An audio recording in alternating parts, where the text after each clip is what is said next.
মুসলমানদের উপরে অনেক নির্যাতন দেখছি না ইসরায়েলের হানাদার বাহিনী আমার ফিলিস্তিনের নিরীহ মুসলমানদের উপরে 1 বছর নয়, 2 বছর নয়, 3 বছর নয়, 10 বছর নয়, দীর্ঘ 75 বছর পর্যন্ত ফিলিস্তিনের নিরীহ মুসলমানদের উপরে নির্যাতন করছে কি করছে না?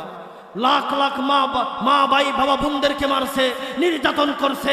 এই ভূমিতে আইসা তারা নিজে কই থেকে রোহিঙ্গা আইসা জুইরা বৈশা মুসলমানদের উপরে নির্যাতন করছে কি করছে না?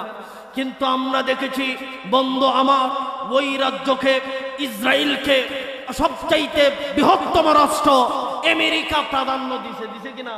তাদেরকে অস্ত্র দেয়, টাকা দেয়, পয়সা দেয়, শক্তি দেয়। কিন্তু আমি বললাম কি পশ্চিমারা এত অক্লান্ত পরিশ্রম করে ইহুদিদের জন্য। কিছুদিন আগে দেখলাম, এই নাম কি যেন হৃদয়, কিছুদিন আগে দেখলাম আমেরিকার নাম হলো ক্যালিফোর্নিয়ার লস এঞ্জেলস, একটি শহর, পুরা শহর আল্লাহর গজবে আগুন দিয়ে পুড়ে গেছে। কি হয়ে গেছে? আগুন দিয়ে পুড়ে গেছে। কি কোন রাষ্ট্রের মধ্যে কোনো কিছুর প্রয়োজন হলে আমেরিকার কথা লাগাবে, রাজনৈতিক ইস্যু হইলে আমেরিকার সিদ্ধান্ত লাগাবে, রাষ্ট্রের কিছু হইলে আমেরিকার সিদ্ধান্ত লাগাবে। তারপরে দেখা যায় রাষ্ট্রের মধ্যে ঝগড়া লাগাইতে গেলে ওহেরার ইস্যু লাগে, ঠিক না বেটে? আয় হায়, দীর্ঘ 75 বছর মুসলমানদেরকে নির্যাতন করে মুসলিম রাষ্ট্রের মধ্যে হামলা হয়, তাদের কিছুই যায় আসে না। কিন্তু বন্ধু আমার, ইহুদিদের জন্য তাদের কলিজা পুড়ে, ঠিক না বেটে? আজকে দেখলাম আগুন কেন লাগছে ইস্যু খুঁজে পায় না। এখন বন্ধু আমার, এমন আগুন লাগছে প্রকৃতির সাথে সবচাইতে বৃহত্তম রাষ্ট্র হয়েও প্রকৃতির সাথে যুদ্ধ করে তারা পারতেছে না, ঠিক না বেঠে? এমন আগুন লাগছে সব জলে পুড়ে ছাই হয়ে গেছে।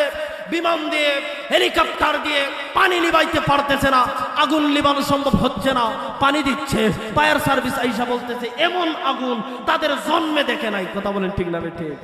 বন্ধু আমার, আজকে দেখলাম একটি ঘটনা, খুব গভীর গুরুত্বপূর্ণ ঘটনা। আজকে দেখলাম সবকিছু পুড়ে ছাই। আল্লাহর ঘর মসজিদ আমেরিকার জমিনের মধ্যে, এই ক্যালিফোর্নিয়া রাজ্যের মধ্যে, লস অ্যাঞ্জেলেসের মধ্যে সবকিছু পুড়ে ছাই হয়ে গেছে। কিন্তু আল্লাহর ঘর মসজিদ, যেই মুসলমানদের উপরে ইহুদিদের নজর, যেই মুসলমানদের উপরে পশ্চিমাদের ক্ষোভ, ওই মসজিদটিকে আছে আমার আল্লাহর ঘর, আল্লাহই রক্ষা করছে। কথা বলেন, ঠিক না বেঠে?